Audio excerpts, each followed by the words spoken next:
Hello, everybody. It is 9:27 a.m. Central Time on the 10th of November, 2020.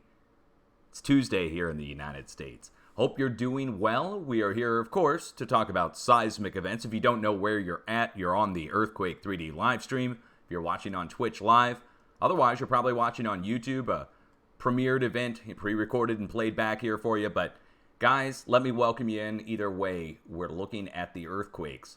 And let's turn on a display capture so you can see what I see. We're using the USGS and EMSC out of Europe to give us a good idea of what struck. And we're looking at about 48 hours worth of earthquakes just to get a good idea of the areas that have been hit. We need to know the areas that have been hit now and over the past couple days so we can determine the next areas yet to move. And we see a progression go from region to region around the Pacific, and that's what the arrows here on the map are if you're not familiar with those. Finally, let me just quickly explain the earthquakes that are raised high off the globe are deep down into the Earth. And the higher they are off the planet, the deeper they are down below the plates. And we keep track of the deep earthquakes because from where the deep earthquakes are, there is a spread of activity that spreads out and away. And what I think's going on is something like this, down below the plates, in the magma. A series of concentric ring waves that come in on each other and form what's called a singularity, or what they call the spike. And it's just the full force of all the wave combined in on itself in a somewhat circular area underneath the plate. And I should say dome-like area underneath the plate, because that's where it should be occurring, is in these concave areas up on the underside of the plate. Okay, so just imagine that happening on the underside of the plate, and then a spread going out from there that looks like this, what's called a standing wave. And this is in a tank, of course, in a laboratory, but imagine this going through the plate boundaries and through the magma down below, and we get the same sized earthquakes popping off all the way along the way. And I can just park my mouse here in the middle and watch how one peak of one wave goes into the valley of the next, right in the middle point. And I would call that middle fulcrum point, that middle area between waves that the next wave fills in. And the only reason I'm showing that to you is because spreading out from the earthquakes now, spreading out from the deep earthquake locations, we get relatively the same sized movement going out across whole regions. So, for instance, remember that wave going through the tank where all the waves were the same height? And look, we got a 5.3, a 5.5, over to the west, another 5, up to the north, another 5.2. They're all within a hair of a point of one another, going across the whole plate, spreading from region to region. Let me show it to you on the USGS plate boundary map. That should at least help a little bit here, where the red lines are going out to Indonesia and up to Japan. All the same size, but they're spreading out from where our deep earthquakes are hammering up underneath. Now, there's also a slight increase in volcanic activity that's taking place now. So we go over here, for instance, we have a new 5.0 earthquake right next to Mount Krakatoa, the son of Krakatoa, or the child of Krakatoa. But earlier in the day, a new eruption, 15,000 foot high from Mount Sinabung. And that's not Cinnabon like the cinnamon rolls. We're talking Sinabung, B-U-N-G. And that's where the new eruption happened this morning. And let's go over and just quickly look at the Volcanic Ash Advisory Center really quick and just go down the list. So Sanjay, Sabankaya, Riventador, Dukono, Suwanizajima, a couple times in Japan. At Sanjay, there's Sinabung, 15,000 foot, flight level 150. There's also a few others that are on the list a little weirdly. Rincon de la Vieja, but they say that's from resuspended blown up ash from wind. Okay, I mean, it's not like we see it on the list every day, but it does erupt sometimes, so really weird that it's just resuspended ash. And then also Tungurahua. In Ecuador, no eruption, resuspended ash there. And really weirdly enough, earlier in the week, all the way over in Alaska, let's see, is it even on here anymore? Okay, well, Nova Erupta volcano, resuspended ash as well. So that's 3 volcanoes with resuspended ash blown up by the wind, supposedly, in 1 week's time. And it's pretty rare to even get one of them per week. So to get 3 of them per week, it's just weird. It's just weird with the other stuff that's going on. Now, let's just carry on. So, new earthquake over here in Sumatra, right next to Mount Krakatoa, but up to the west-northwest, that's where Mount Sinabung just erupted. We go down here, and Mount Semeru just put off a big blast this week, right here in the middle. Or no, I'm sorry, Mount Merapi, not Semeru. Mount Merapi had a warning issued for a huge blast to take place. It still hasn't happened, but it's right in the middle of Java here. So Mount Merapi's on warning. And then we go up to the north, and actually in Japan, South Japan, right here south of the main island of Kyushu in the Ryukyu Islands, that's where Suwanizajima is, and it's currently erupting. Then Sakurajima came back to life with new 5 and 10,000 foot high blast. That's in South Kyushu right here where the letter V is. So 2 volcanoes erupting there. Down to the south, Dukono and Ibu are both erupting right here, so that's 3 and 4. And then down here we have the alert at 1 and the eruption at the other. I would call that 5 and 6. Going up to the north, we have Kluchevskoye volcano right up here. And let's see who else is on the list for Russia. Let's see if anybody else is on the list up there. Kluchevskoye. I thought I saw Kluchevskoye on the list. Was I hallucinating? I guess I was. Karimsky's on the list. Karimsky several times. Oh, there it is. Okay, so Karimsky and Kluchevskoye. All right, well, that's 7 and 8. So we have 8 eruptions going from the North Pacific all the way down to the Southwest Pacific.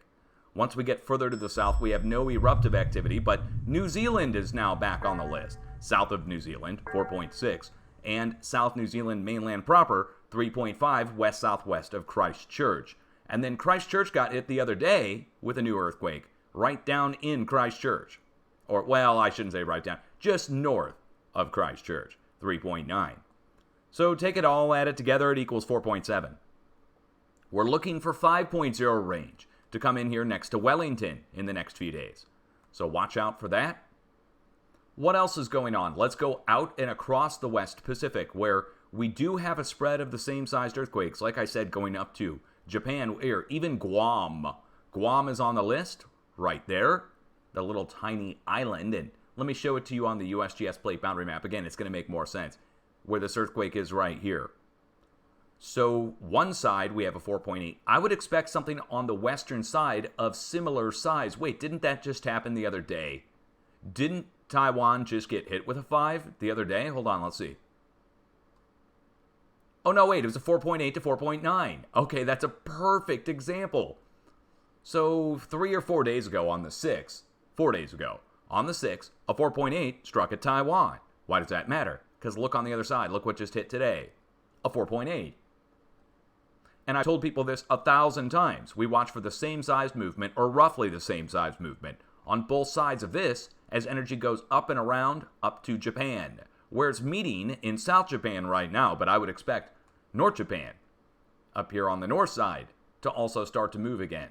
Right now it's been quiet everywhere up to the south coast of Honshu. So in between this 3.9 and this 4.4, there's amount of stress building, and the eruptions are also taking place up in Russia. Now we skip over all of Sumatra, but hold on, that eruption is happening right there where the letter V is at Mount Sinabung.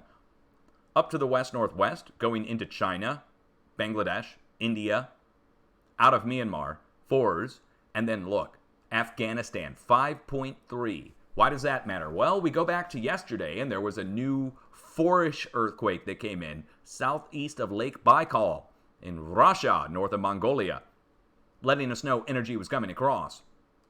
So also down to the south in Nepal, going over to this 4.3, let's just highlight them. Here and here, let me compare on the plate boundary map. Look at this. Coming up and around and over. That's the plate boundary. And the trajectory the earthquakes are taking in the past 24 to 48 hours show that. So it's a spread of 4s, 4.3 and 4.1, here and here. Now if we add those together, that equals 4.41. Why does that matter? Look what hit over to the west of it, a 4.4. Okay, why does that matter? Well, it's a cumulative total. So 4.3 plus 4.1 equals 4.4. And then over here we have our 5. And that's from combined energy coming across. You notice the USGS doesn't have anything on their map. Well, we have the arrows showing you which way to expect the energy to flow. And that's happened yet again today. Okay, so going to the west from there, out of Afghanistan, down into Iran, South Iran and West Iran, right at the Iraq border.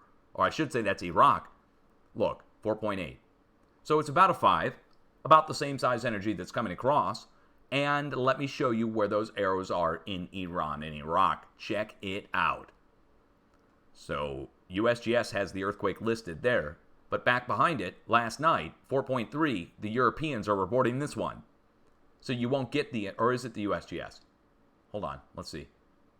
I stand corrected. Hey, look, hey, check it out. A 4.3 reported in another country. Proof the USGS reports under 4.5 internationally.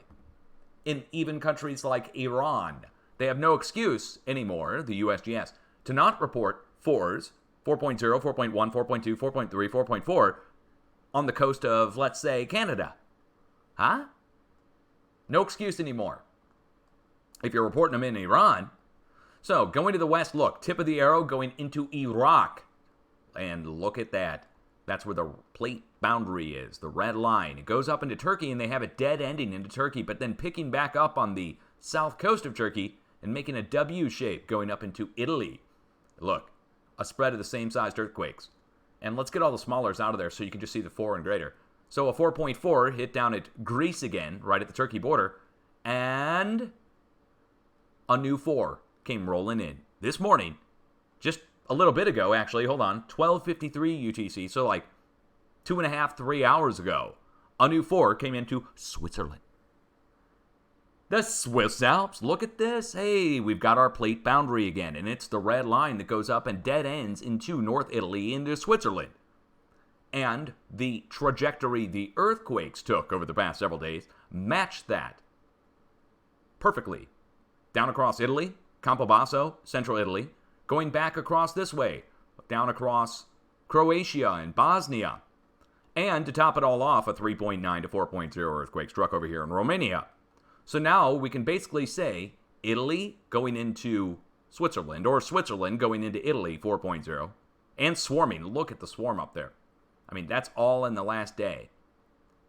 But we can also add in right here where the arrow is. That's Croatia-Bosnia's border. That was struck by 4.6. So wait a second, let's recap. Romania was struck by 4, 3.9 to 4.0. That was on the list, warned.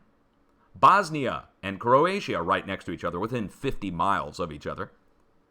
And we warned that for near 5.0, right? And what came in? 4.6.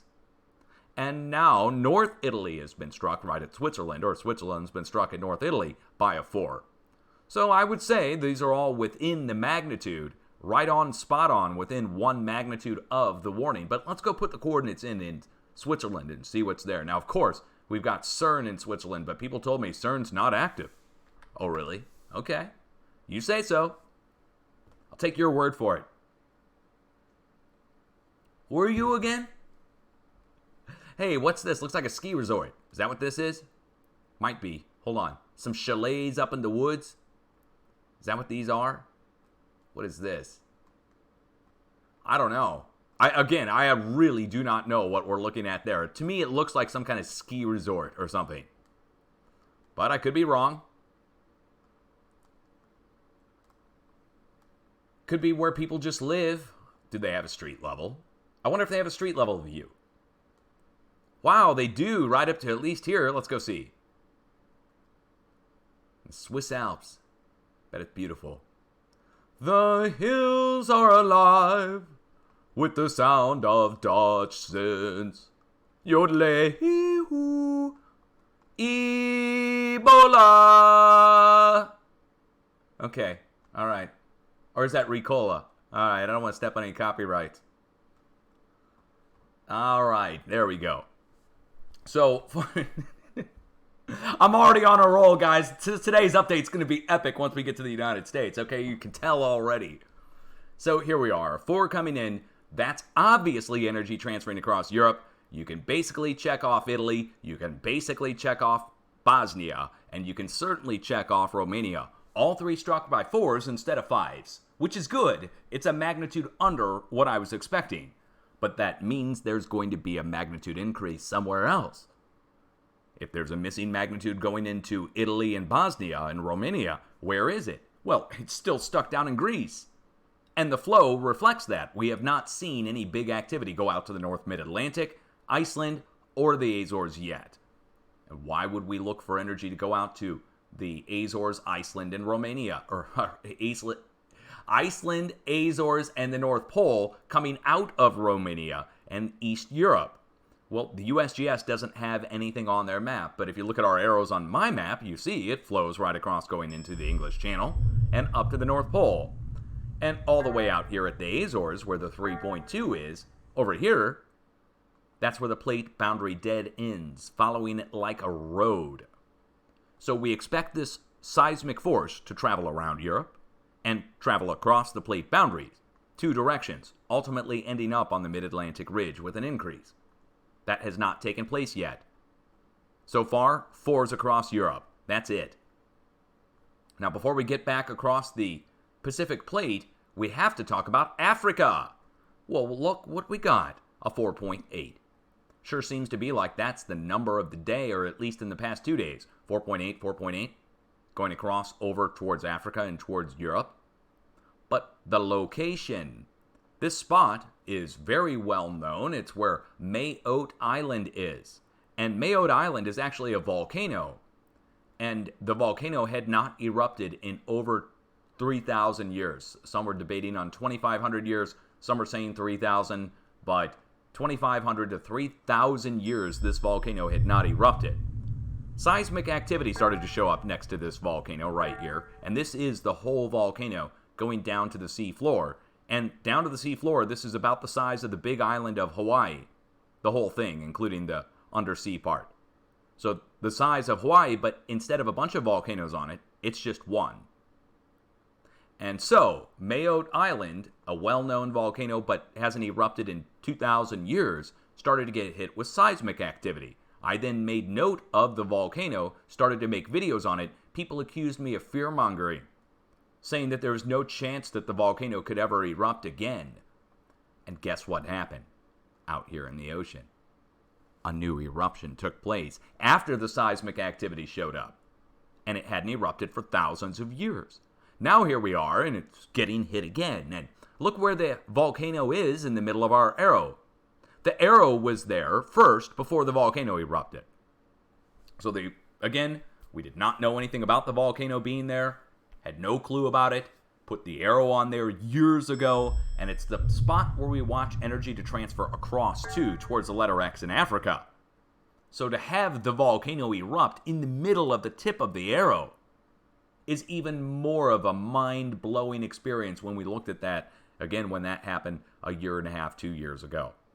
So it's getting hit again, which chances are mean that there's going to be some new volcanic activity out in the ocean. We probably won't hear much about it, but we will see activity ultimately go over into Africa again, and it should be about the same size, or bigger, the same size that's coming out of the West Pacific.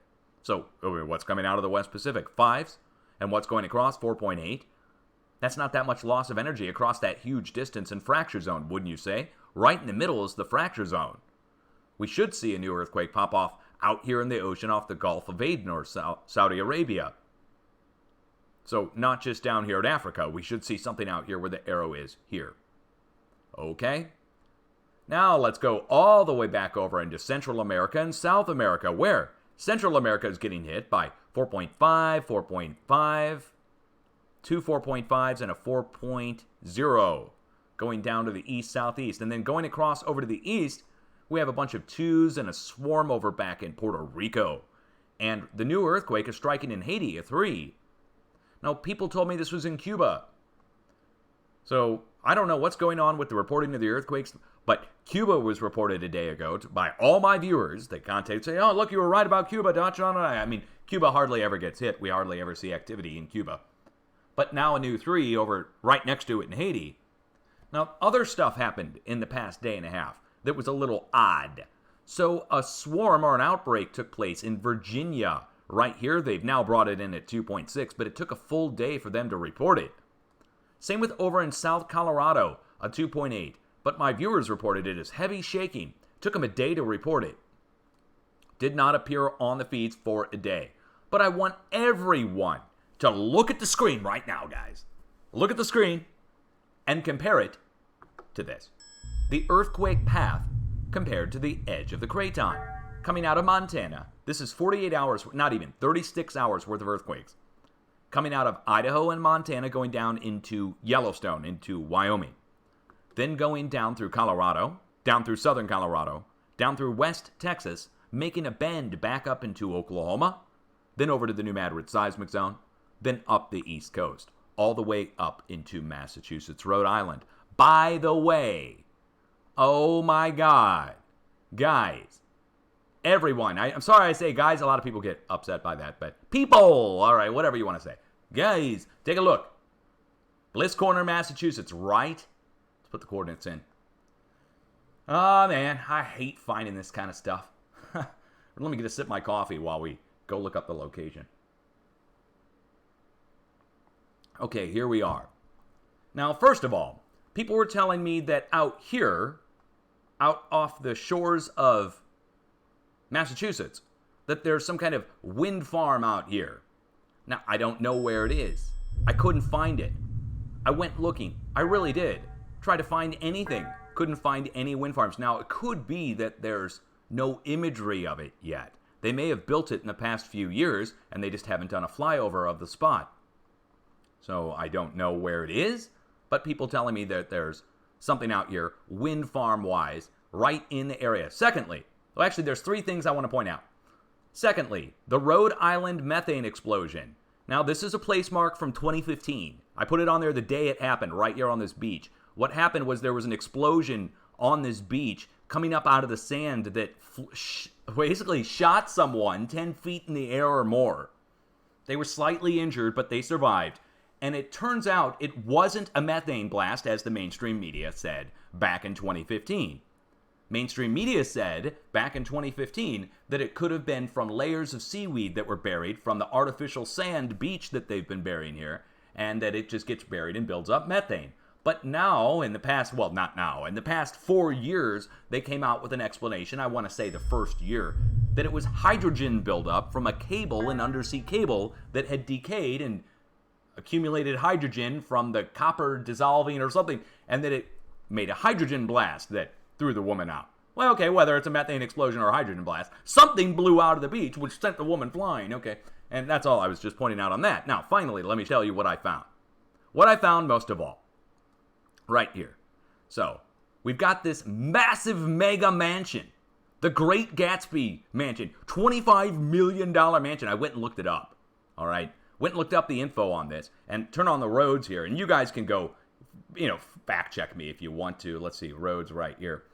So the road name is, what is this? Misham Point Road. You can look this up. This is all public accessible. And not only that, the mainstream media has done stories on this house in particular because it's such the mansion. It's the big mansion down the road of all the other mansions. It's the big one. So you're not going to believe who lives there. I don't know. Apparently, one of the biggest backers of Romney lives there. I'm not going to give his name. You guys can go look it up if you want to. One of the biggest backers of Romney, and the guy is listed as his own Wikipedia page. So apparently the guy is well known. And he's the biggest backer, or one of the biggest backers of the Boys and Girls Foundation. Boys and Girls Club. So he backs Romney, he backs Boys and Girls Club. He's got the Mitt Romney mansion up there. Or wait, he's not the Mitt Romney mansion. It's the Great Gatsby mansion.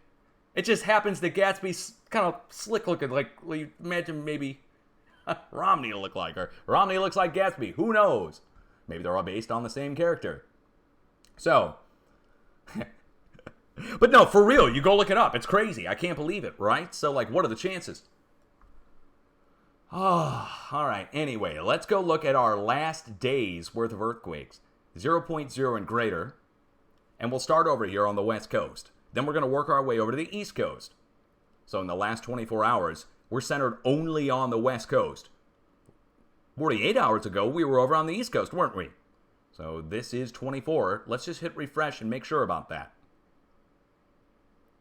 Make sure I got the right feed. USGS 1 day 0.0 apply. Because this is looking low. The number of earthquakes here looks extremely low. It's a handful of earthquakes compared to a lot from where we were. So let's start up in the Pacific Northwest. Washington. Well, let's go over to the Washington border with Idaho. What's this? Oh, it's an explosion. Town of Crunchy, Washington. Right at the surface. Well, let's go see if this is at a quarry or if this is at a mine. Are they doing some kind of mining, some kind of quarrying? The only way to find out is to look it up. Spokane. 9 Miles Falls. Oh, wait. There's no quarry here. There is no quarry here. Is there? No, this is like a 4x4. No, this is a ski resort. Look at that. Ski resort and 4x4. Or maybe snowmobile. Wow. Hold on. Is there anything else here? Wait. Hold on. Look what's right here. Yeah, an electrical explosion maybe. Look at that. These are huge high voltage transmission lines. At least 3 or 4 of them. Let's go right underneath them and see how big they are. These are the big kind. These aren't the kind that just go through your neighborhood, guys. These are the... Whoa. Wow, they got it blacked out. Look at that. Half the picture's blacked out. Let's go down the road a little bit. Wow, they blurring it out. Or maybe that was the Google car. Why would they black it out, guys?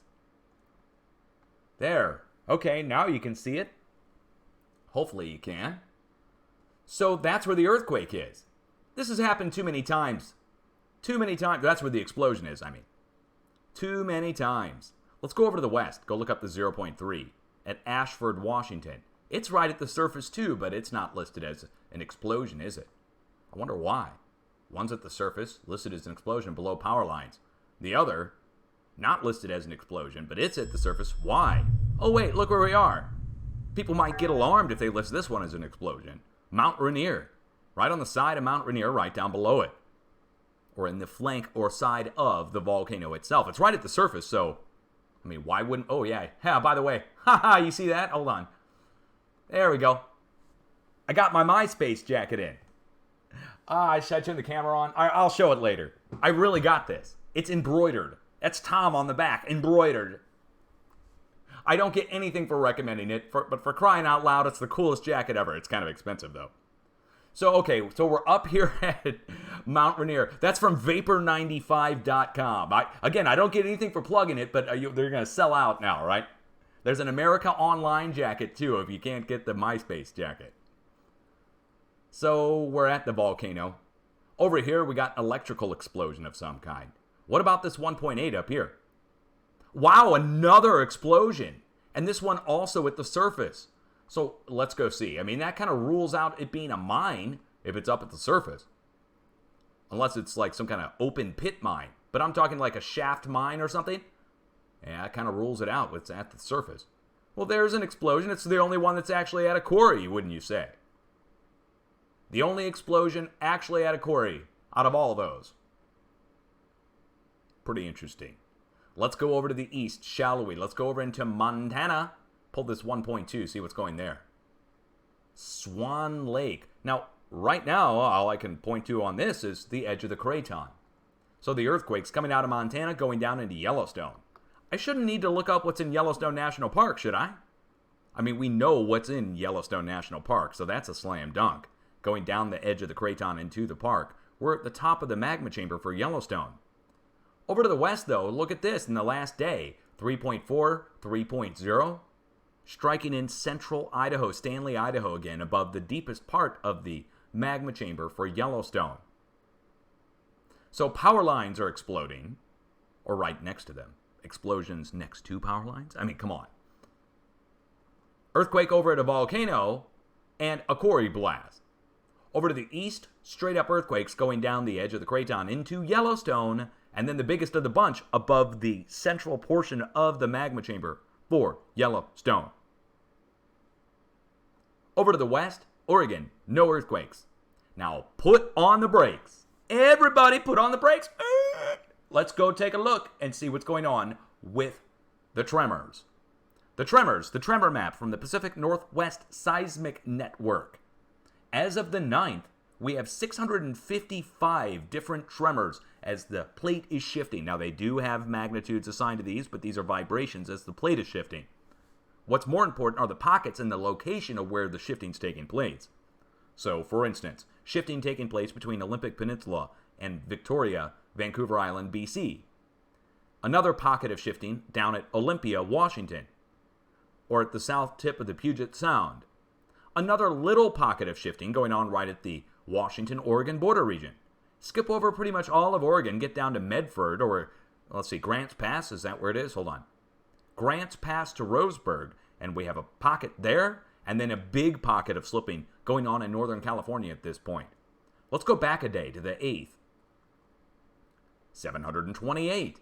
And it's pretty much the same spots. It's the Washington-Canada border region right at Victoria. We're at Central Oregon instead of South Oregon. And we're still in Northern California. That's the 8th. Now go back to the 7th. Check this out. 1,101. And it's again centered up in Washington and down in California. And we're bouncing around, apparently, in Oregon. So what are we bouncing around in? We're bouncing around in the Juan de Fuca fracture zone here. Corresponding points here up at the U.S.-Canada border region. And down here at the California-Oregon border region. Two parts shifting back and forth. And the middle point, this pointing into the spots that are shifting in Oregon. So these pinnacle points are part of the Pacific Plate. Tension is being created between North America and the Pacific Plate, and that middle point, that middle area, is the Juan de Fuca fracture zone. And energy is transferring in from it. But it's low amount of energy coming out of this area. The number of earthquakes reflects that. We dropped off. Or I shouldn't say low amount of energy coming out of there. A low amount of energy transferring across from there. Which means there's a great amount of energy trapped up in here. Between Vancouver Island, Washington, Oregon, and Northern California. Going as far east as Yellowstone and as far south as California. That there's a tremendous load of tension building up here. Over the past several weeks, this has been slipping without much energy transferring across. We would expect a big earthquake to result from this on the West Coast on one of the sides of the area that's shifting. So what area is shifting? Pretty easy to determine that. That's the Juan de Fuca fracture zone. Which side should compensate with the bigger earthquake? I would lean towards the north side. The energy is coming in from that location. That would be the first spot that would come under tension. Now, the flow out point down to California will also increase big time. So the magnitudes will go from 3s up to like 5s, for instance, in the next few days. We should see 5s again go across California. Now, I say again because last time I was looking for 5s, 4s came across. 4-point-somethings. With a 4.9, I think, is what it came in at, right? Right? I'm looking for a 5, a 4.9 comes in. How dare I? I got it so wrong. Or wait, it started out at a 5 and they brought it down to a 4.9? Oh. Well, we're going to look for that to happen again, but I don't think it's going to be. Last time, I over-projected the number of locations to watch in California. I think 3 of the 5 areas finally got hit. And they all got hit by 4 instead of 5.0. All right, so this time, we're going to watch for a single earthquake to take place. That's in the 5 range. And we're going to look down between our current sets of earthquakes. Basically, LA Basin, guys. You see there's like a triangle of earthquakes here. North LA, southeast of LA, and up north at China Lake, Ridgecrest. The middle point is the San Andreas. It's also Yucaipa, California. It's where all the fires took place on the San Andreas this past year. Past few months. Right down here. So I would watch for it. We need to wait for it. It's going to be a few days at the most. The plate is shifting. South California should get hit. Additionally, we should see an increase at every location now. The number of earthquakes, the frequency should go through the roof. We should start swarming at each volcanic location and drill point location. It should be a noticeable increase in the next few days. So just make note of the areas now. So for instance, up here to the north, up at Eureka, down to Geysers, Geyserville at Clear Lake Volcano. Over to Paradise. Down here to the south to Long Valley. Over across the border to Monte Cristo Hills over in Nevada. That those locations just alone right there should all see stacks of earthquakes way bigger than what's currently there. And I'm talking the number should go through the roof. Additionally, the magnitudes will increase. So it's not just the number of earthquakes, the frequency. It's not just the frequency that's going to increase, but the amplitude or the power behind it. If this was a sound system, we are turning up the volume. And that's going to result in more vibration. So that's going to take place at the weak points. See, think of a speaker again, and you come in and start poking holes in the speaker. The speaker itself. The material that makes up the speaker. And, of course, what's going to happen? Eventually, if you put enough power into it, the spots that you've poked holes in are going to break first. That vibrating is going to seek out those weak points. And Mother Nature has already created weak points with the volcanoes. And humans have come in and further exacerbated the problem by drilling in to get steam and oil and gas. Okay, so let's just recap. A line of earthquakes already exists coming out of Northern California, 3.0, going down to geysers, 2.2. So if we go from the 3.0 to the 2.2, there's a connecting point between them, guys. Let's go show it to you. Up here, here's the 3. And the 2.2 is right down here on the, what's this thing called? The Rogers-Macama Fault, or the Rogers? Macama into the Rogers Creek. The volcano there, Clear Lake, and all the drill points there. So between there and there, what's the connecting point? Well, this, the Macama Fault Zone. It's just on the east side of the San Andreas. The San Andreas is the thick red line that goes all the way down across California. So we're going from here down to here, moving. Then we jump across the valley. We go over to Paradise, 2.6. One lone quake over next to Paradise. Let's just make sure that's a quake. Sure is. Challenge, Brownsville, California. Let's go put the coordinates in. Challenge, Brownsville. I do recall this being Paradise and Oroville, but let's see. What's in a name, right? There's Greenville. Why not Greenville?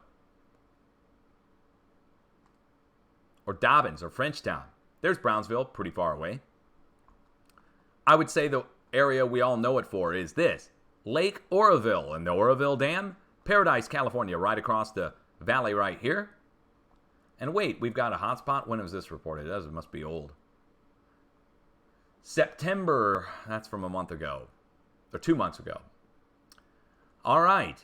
Going down to the south, we are on the San Andreas. The creeping section. Just south of the Bay Area, coming off the Hayward Fault. And then we go down here and we jump off the San Andreas for some strange reason. Let me show you where the San Andreas is in relation to this earthquake. And you can wonder with me, why are we jumping off the San Andreas going over to the east?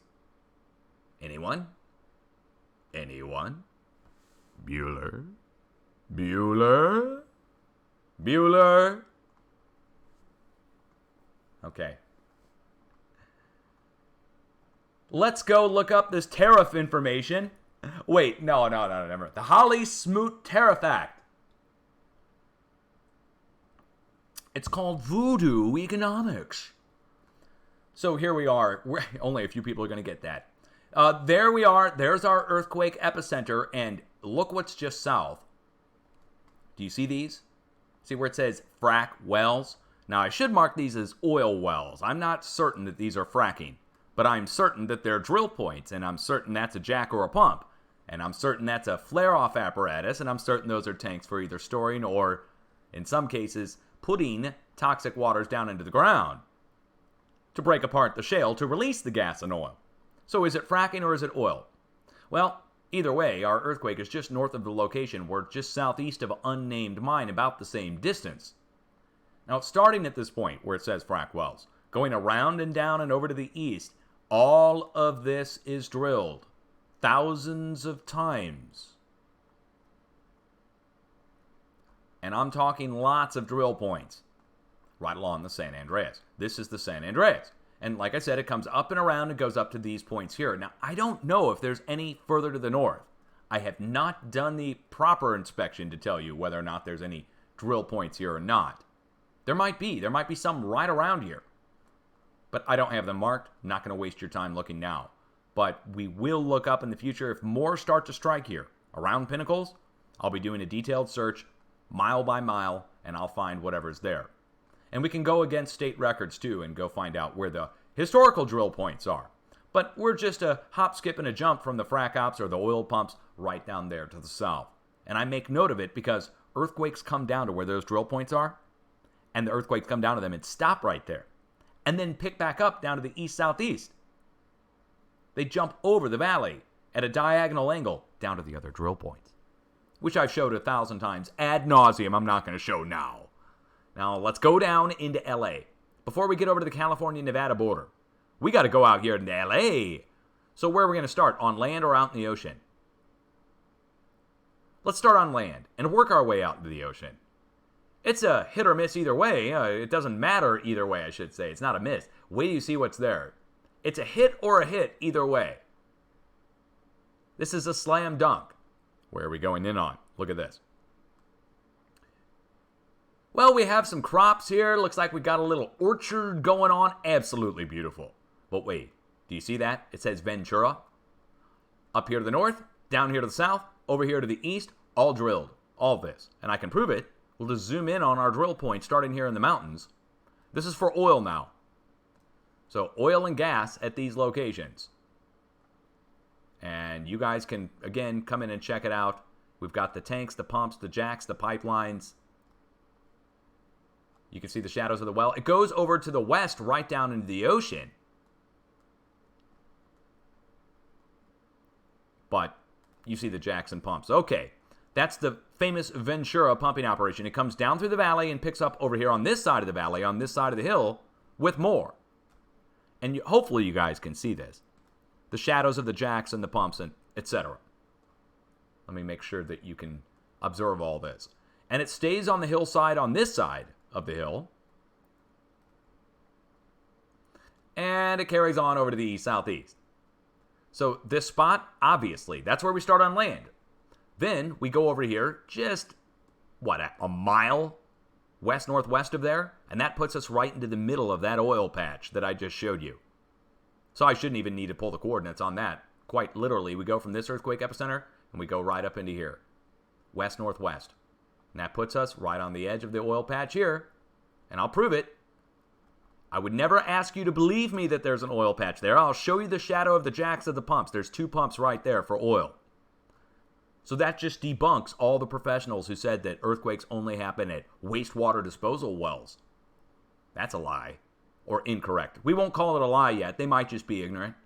And I don't mean ignorant in a mean way. I just mean that they're ignorant of this occurring, right? They just are ignoring or don't know. Let's go out in the ocean now. Santa Barbara. Santa Barbara. Beautiful California. It's a new car. Sorry, that's like my Price is Right impersonation, right? That's what I think of when I think of California up here, okay? All right. You're the next contestant on The Price is Right. Okay. There we are. What do we have out there? What are those? As LA people would understand, that's LA speak for, what is that? And those are oil wells. Now, they're huge. They're offshore platforms that are doing massive drilling out at 20 different angles, 20 different points or more at each different pad out there in the ocean. So wait a second. It gets on land. It goes and just follow that trajectory. It goes right out to where the offshore drill points are. So again, I just have to say it. We go from drill point to drill point, and we cross drill points. We stop up here where the drill points start. We go down here to where the drill points stop. Did I show you that? I didn't. I did not show you that. Where the drill points stop. Down here in the southeast tip of the valley, right down here. Now, the earthquake's happening right on the Garlock right there. And right here at the southeast tip of the valley. Do you see them? Here, let me.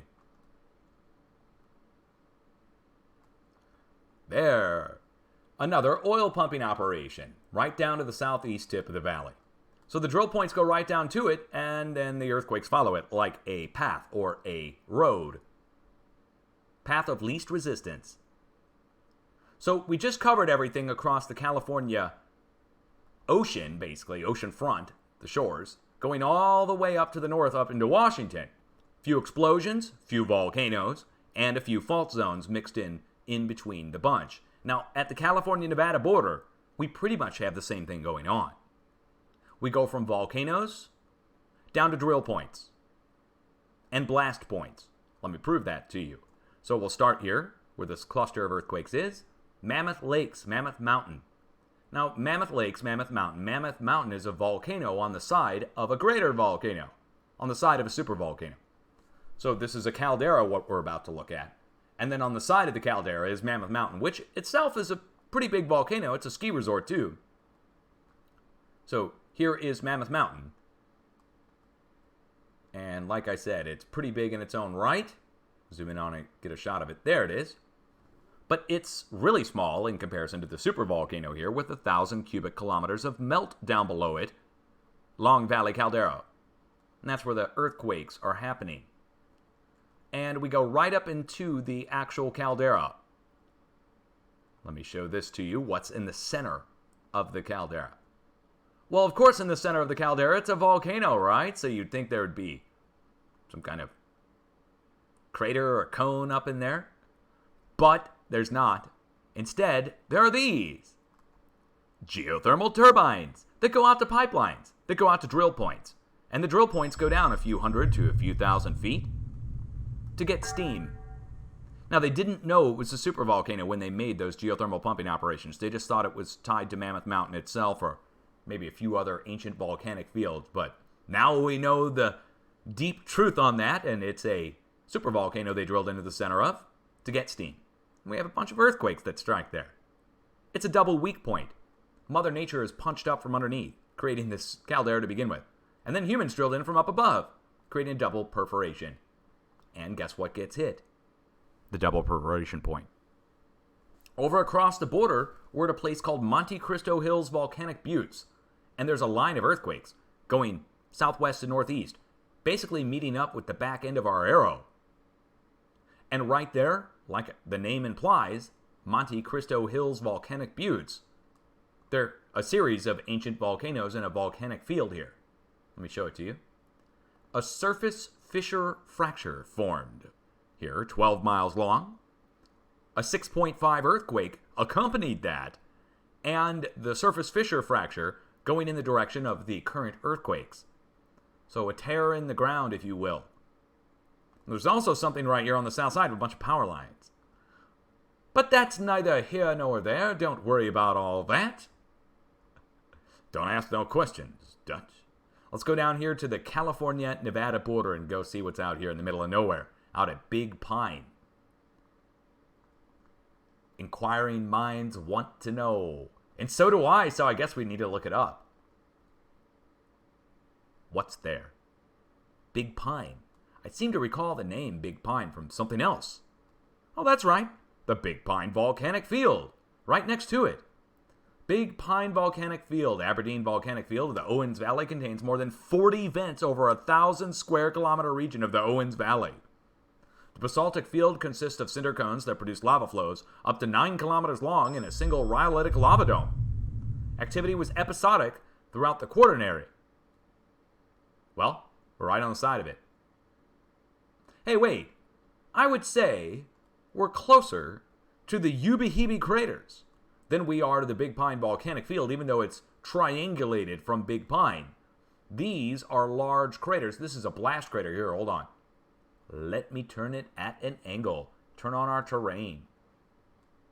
There. Three-dimensional depth makes all the difference in the world. Look at that. So that is our crater, and it's just one of several. The actual volcanic field here covers both sides of the border.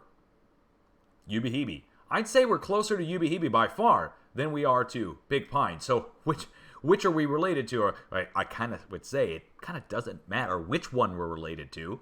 Although if you're just into knowing, I would say it's probably closer to Ubehebe. But the volcanism there. The same reason that Monte Cristo Hills is getting hit, guys, up here. And the same reason the supervolcano is getting hit here at the drill points. And the same reason we have a flow of earthquakes going back up here to Geyserville at Clear Lake Volcano. The same reason that all the way up here to the north we have an earthquake at Mount Rainier. The same reason that Yellowstone's getting hit. Why are the volcanoes getting hit? Why are the oil pumping operations getting hit? Hey, Mr. Smarty Pants, you think you know everything, huh? Why did you miss the earthquakes going across the edge of the Craton then for 100 years? And I got another question for you, Mr. Smarty Pants. How are these earthquakes striking at all the drill points and the volcanoes without there being a relation between the volcanoes and drill points? Well, I'm going to answer my own rhetorical questions to this fictitious person that doesn't exist. Or they do exist. They're all over YouTube, for crying out loud. But hey, the drill points in the volcanoes have one thing in common. They're weak points in the crust. Whether it's from up above, humans drilling in a few kilometers, or Mother Nature punching up several kilometers from down below. Hey, come on, everybody along with me. Do your best Fonzie impersonation. I'm slicking my hair. I'm slicking my hair back. I'm going to put on my leather jacket. Hey, guys, let's go look it up. 3.2 just struck down here in Southern California, off the coast of Isla Vista. Isla Vista.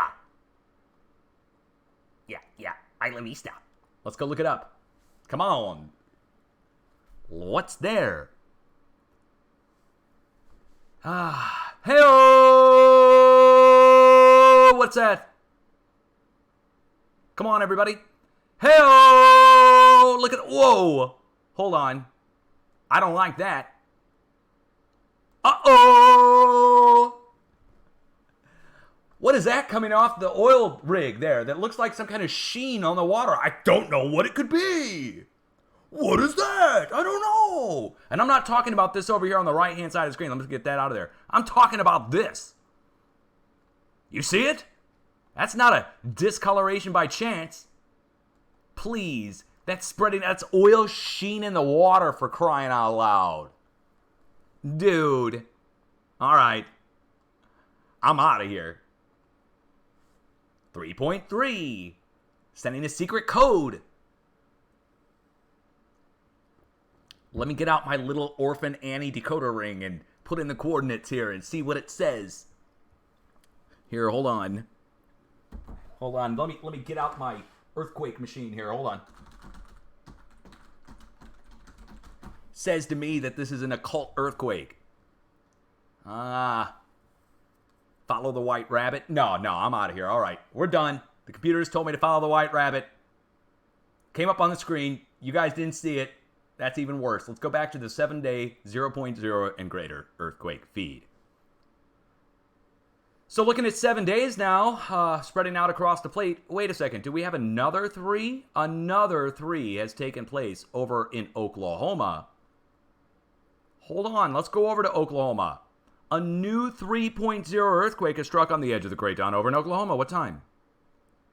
16:01. 19 minutes ago. Hey! How do you even say that? I'm gonna guess that it's Dibble. Dibble, Oklahoma. Oh boy. Let's go look it up. What is there? Inquiring minds want to know again, and yes, I want to know too, so we're gonna go see. Hey! Hey, again, we're at another series of drill points. This is an oil well. Oh, wait, no, that's fracking. That looks like frack. Maybe it's both. Maybe gas and oil. That might be. They get both out. Now, all these little pads that you're going to see in the ground here are different oil and gas wells. Some of them have been already drilled. Some have even been capped off. Other are wastewater disposal wells, where they'll pump a bunch of chemicals down into the ground and leave it for a few years to break apart and break down and have that gas come up. Then they come back in and tap into it later. And so you see it. Here's a team of people out there with a derrick. That's vertical, so it's straight up and down, and they're connecting the pipelines and the drill apparatus together and putting it down into the ground. That's where our 3 is. So wait, oil pumping operation on the West Coast. Oil pumping operation over here in the Midwest. The only other spot that's getting hit is up here to the north on the San Andres, at least right now. So now it's flowing across the plate, and that's a change from where I started the update, where there was hardly anything in the Midwest. I told you, started the update, looks pretty quiet. Now 3s are rolling across the plate all in the same time.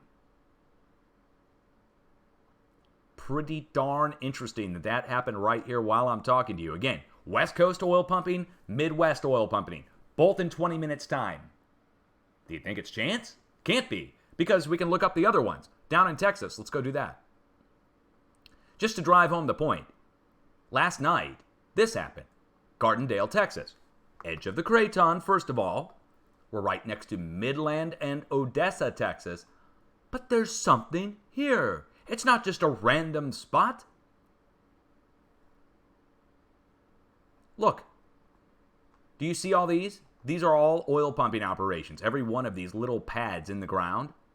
And I can just randomly zoom in on one and you'll see the oil well, the pipelines they just put out on the ground. They don't even bother burying them because, that way you can tell if there's a leak or something. You can just get it at the surface and dig it out and it's all good. But every one of these is a different oil well. Here's what a town looks like. Again, the town is right here between the roads or between the road and the railroad. And you see how many there are. Look at it. This is just around the town itself. The whole county's been done that way. And these are weak points in the crust. There's just no doubt about it. When you drill this many times, it leads to weak points in the plate. And it's on the edge of the craton, no less. So energy's flowing across the plate. Of course it's going to get hit. So drill points on the West Coast, drill points in the South, drill points in the Midwest. The only spot that's not at a direct drill point is over here next to Romney's biggest financer's house, who funds the Boys and Girls Club. Maybe he's got one of these, what do you call it? Dang, forget the name of them. You know what I'm talking about. Maybe he's got one of those down there. Boom! All right, anyway, you guys have an earthquake plan. Let me just take the time to tell you to have an earthquake plan. That's the most prudent thing you could do, would be to develop an emergency plan to know what to do when a quake strikes. Also, you need to have an emergency kit. The emergency kit should get you through a few days after a disaster of any kind. So whether it's a fire or a flood evacuation, or whether you're staying put inside your house, or whether you're even sheltering in place for a storm after the storm, that in your emergency bag, you'll have a change of clothes, set of shoes, you'll have first aid and sanitation, you'll have an extra copy of your IDs and your extra copy of your keys for your house or your car. You'll have all that important stuff into a bag, a backpack, or some kind of bag that you can pick up and carry pretty easily. You don't want to have it too heavy, and you want to make sure the other people in your house can get to it as well. Put it by the door that you're going to go out, if you're going to go out. Otherwise, you just grab it afterwards and you have your shelter-in-place bag. But if you're going outside, you might not be coming back in for a while, so grab it on your way out. And that's why you got to have your door pre-picked, what door you're going to go out. So you can have the bag there and grab it on the way out. And then you got to know where you're going to go outside. And the people in your household need to know. That way, in case you get separated, in case it's dark, middle of the night, you still all know to go to the same spot. I'm not trying to lecture you guys. I really am not. But I got to be that blunt about it. Because, people, I don't know, they get complacent. They don't want to prepare, whatever. I get it, it's a buzzkill. Guys, all right, much love. The time now is 10:26 a.m. Central Time. I'm going to save this as a video. We're going to put it out over on YouTube for everybody to watch back later on. And what am I looking for? Somebody asked. Okay, we are looking for a few things to develop here in the next few days. The West Coast is about to go through the roof. The number of earthquakes and the magnitudes. Magnitudes are about to go up, I think, about twofold, up into the 5 range. I'm looking for LA to get hit with 5.0 range activity. Already a 3.3 just came rolling in at the pumping operations right offshore. The plate is still shifting. The slow slip is still taking place up in the northwest. We watch for a big earthquake, 6.5 plus, that comes off of that, the slow slip, but that's got to stop, I think, or at least get down to the tail end of the slow slip, and then we get a big earthquake mixed in with that. And it's usually on one of the two sides of the area that's shifting. Japan is a perfect example. The slow slip was going on there for a few months, a couple months in Japan in 2011. A slow slip was happening from south of Tokyo right up here on the east coast of Japan. Then a 7.2 earthquake struck in with that slow slip. And the slow slip went from just a bunch of little vibrations up to hundreds of 4s and 5s.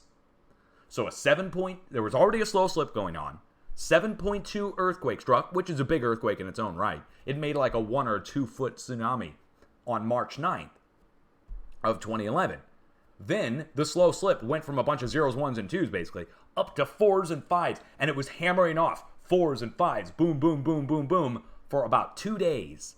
Hundreds of them. Then the big one hit, the 9.0, and Japan was slow slipping. We move forward a year to 2012, and over here, for about a month, maybe a little over a month, Vancouver Island shifted with thousands of tremors. Those tremors themselves went up into the 2 and 3.0 range. So in other words, it's like a small version of Japan took place a year later in Vancouver Island in 2012. And what happened? Well, it shifted for a month or so, and then on the north side of Vancouver Island, a 7.7 earthquake struck. So it's not as big as the megaquake in Japan, but then again, the slow slip didn't go on as much as Japan, and it didn't move as much as Japan. We've seen it happen again several times since then. We've seen slow slips happen, and 5 and 6.0 range activity accompany those smaller slow slips. This slow slip that's happening now has been carrying on for weeks and weeks, if not a month. And it's spreading out across Vancouver, Washington, Oregon, California. So the area shifting is huge, and the amount that it's shifting now is pretty big. So I would at least equate it with what happened in 2012. If it's shifting more than what happened in 2012, then if things follow through, we should see something equal or bigger than what happened in 2012.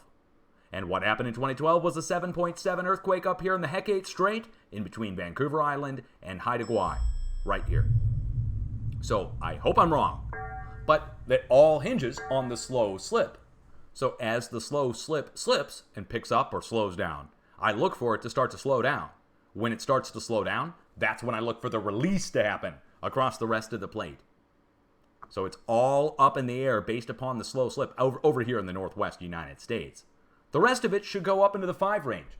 Should, all the way down the west coast of the United States to LA, then going across the plate, I would expect 4.0 range to creep back into Texas and Oklahoma and even over on the East Coast again. But maybe not Massachusetts this time. Maybe New York City. Delaware. Okay, so I'm watching it real close. Just keep track of those areas. West Pacific is a little different. We've got our volcanism taking place that's increasing. We've got our deep earthquakes that are hammering off. So far, we're at the mid-range 5 level. 5.5, I think, is the biggest we're going. So I would think that's going to increase, probably by a full magnitude.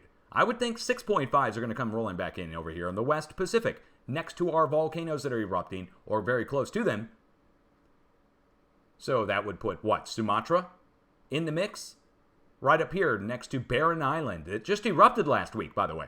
How ironic is that? The halfway point between our earthquakes coming out of Asia and our 5 down here in Indonesia, and Barren Island just erupted last week. Don't forget, Mount Cinnabung's erupting now, so it kind of stands to reason the plate boundary here should move, and it should be above 6.5. Same with going up to the north, Izu Ridge. We should see something in the 6 to 6.5 range. I won't put it in Japan directly. I'm going to put it on the Izu Ridge. The volcanoes in between Taiwan and South Japan right now are making up for the lack of seismic. So it's not a forecast yet, guys. I will get a forecast out tomorrow on 11/11. Of all days, right? So tomorrow, 11/11, we will get a new forecast out, and we'll cover the whole planet, tell everybody where to watch, etc., etc. Be safe. I'll be back. Look out for this as a video over on YouTube.